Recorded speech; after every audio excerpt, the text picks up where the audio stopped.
Hello friends, welcome to SSC coaching centre. दोस्तों, आज मैं आपके लिए इंपॉर्टेंट प्रश्न लेकर के आया हूं। वीडियो को पूरा देखिएगा। चलिए स्टार्ट करते हैं। पहला सवाल है, 15 आदमी 9 दिनों में 540 रुपए कमाते हैं, तो कितने दिनों में 18 आदमी 360 रुपए कमाएंगे। देखो, ये प्रश्न टाइम एंड वर्क का है और टाइम एंड वर्क का एक फॉर्मूला होता है M1 D1 T1 बटे में W1 बराबर M2 D2 T2 पूरे का बटा W2। ठीक है, जिसमें M की वैल्यू है कितने आदमी हैं वो, तो 15 आदमी हैं, 15 लिखिए। D की वैल्यू है दिन, कितने दिन है भाई, यहाँ पे 9 दिन है। T की वैल्यू है टाइम, जैसे 9 घंटे प्रतिदिन काम कर रहे हैं, 5 घंटे प्रतिदिन काम कर रहे हैं, तो ये वैल्यू नहीं दी गई तो नहीं लेंगे। जो वैल्यू नहीं दी गई है उसे छोड़ देंगे। बटे में दीजिए वर्क, वर्क का मतलब है, W का मतलब है वर्क। वर्क कितना है, 540 रुपए कमाने का। तो वर्क है 540 रुपए कमाने का।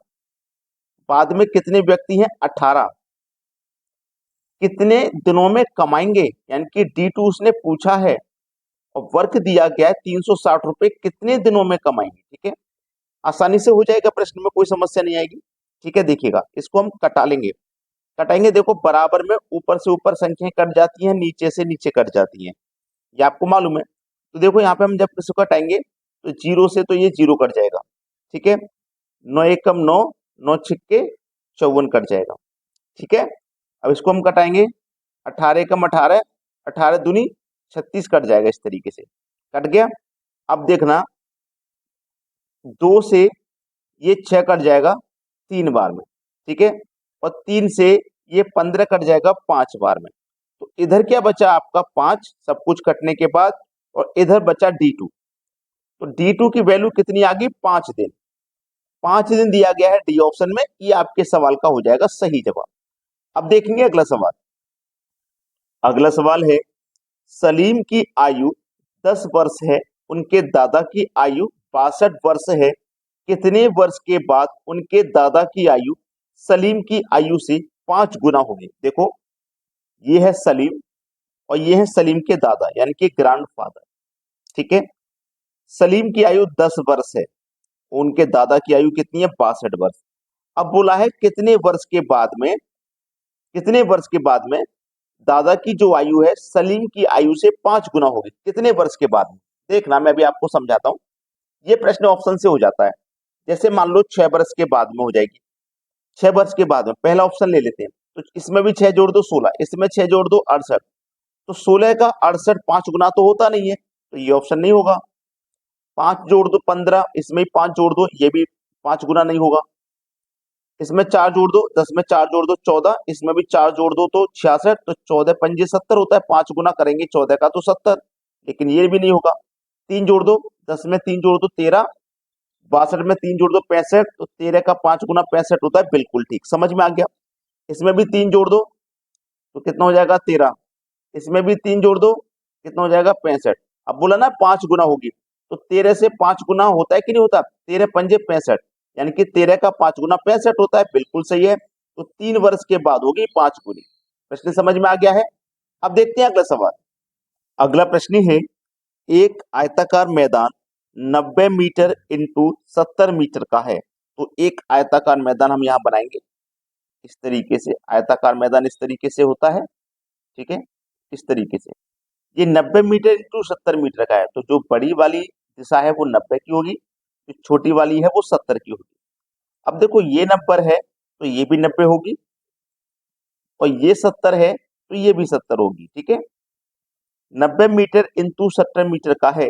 एक आदमी इसकी 5 बार परिक्रमा करता है, तो इसके द्वारा चली गई कुल दूरी कितनी होगी। 5 बार परिक्रमा करता है एक आदमी, तो मान लीजिए आदमी ने यहां से परिक्रमा लगाना शुरू किया, ऐसे चला पहले 90, फिर चला 70, फिर चला 90, फिर चला 70, उसकी एक परिक्रमा पूरी हो गई। तो एक परिक्रमा में उसने कितनी दूरी तय की, 90, 90 और 70 160।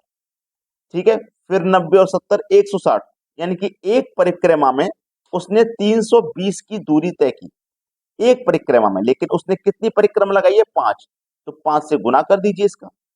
ठीक है, तो 5 का 0 से गुना करो 0, 5 दूनी का 10 का 0 हासिल लगा 1, 5 दिया 15 हासिल लगा 1, 16। तो उसने 5 बार परिक्रमा की, तो कुल दूरी उसने 1600 मीटर की दूरी तय की। 1600 मीटर। सी ऑप्शन प्रश्न का बिल्कुल सही जवाब हो जाएगा। अब देखते हैं अगला प्रश्न। अगला सवाल है, a बराबर 16 तथा b बराबर 5 है, तो A square plus B square plus A B बटे में A cube plus B cube का मान बराबर है। बहुत अच्छा सवाल है, देखिएगा आपके पास ऊपर में ये वैल्यू दी गई है, A square plus B square plus का ए बी, और बटे में दिया गया है A cube plus B cube. क्या आपको A cube plus B cube का फॉर्मूला याद है? ठीक है, क्या आपको फॉर्मूला याद है? अगर फॉर्मूला जब याद नहीं होगा तो कैसे करोगे भाई? ए क्यू का फॉर्मूला होता है A minus B into A square plus B square plus का ए बी। ठीक है, अब देखना इससे ये कट जाएगा, कट गया, बिल्कुल सेम टू सेम है, तो कट गया कितनी बार में? एक बार में। बटे में क्या है? A minus B. अब देखना ऊपर तो एक रहेगा, ए का मान कितना है? 16 है, माइनस बी का मान कितना है? 5 है। 16 में से घटा दो 5, 11 आ जाएगा। ठीक है, तो 1/11 के बराबर है, बी ऑप्शन बिल्कुल सही जवाब हो जाएगा। अब देखते हैं अगला सवाल। अगला प्रश्न है, 7 क्रमांकित संख्याओं का औसत 20 हो तो उन संख्याओं में सबसे बड़ी संख्या क्या है? देखो 7 संख्याओं का औसत 20 है, संख्या कितनी है? 7। 1 2 3 4 5 6 7 संख्याएं। उसने बोला है औसत 20 है, तो औसत का मतलब होता है, ये जो औसत होता है ना, ये बीच वाली संख्या होती है। अब देख लो 3 इधर से छोड़ दो, 3 इधर से, तो इसका मतलब बीच वाली संख्या आपकी 20 है। जो औसत होता है वही बीच की संख्या होता है। अब संख्या कैसी? क्रमांगत, यानी कि लगातार। 20 के बाद में क्या आ जाएगा? 21, 21 के बाद में 22 और 22 के बाद में 23। 20 से पहले 19, 18, 17। पूछा क्या है?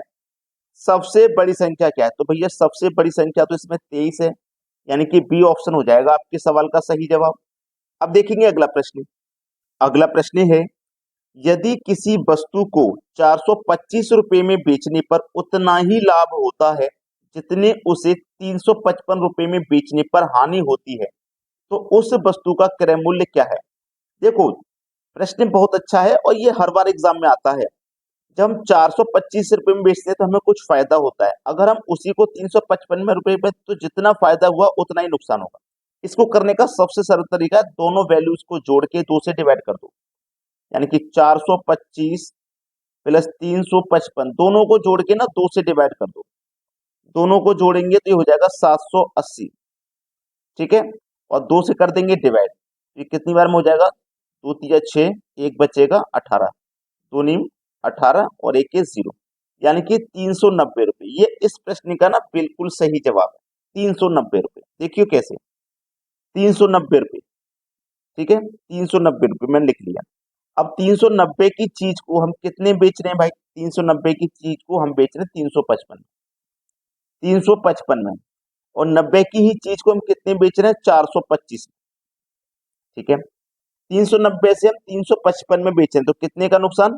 35 का नुकसान हुआ। 390 की चीज को 425 से बेचे तो यहाँ क्या? 35 का फायदा हुआ। तो जो हानि है और लाभ है बिल्कुल बराबर है, तो इस तरीके से आपने चेक भी कर लिया। चलिए अब देखते हैं अगला सवाल।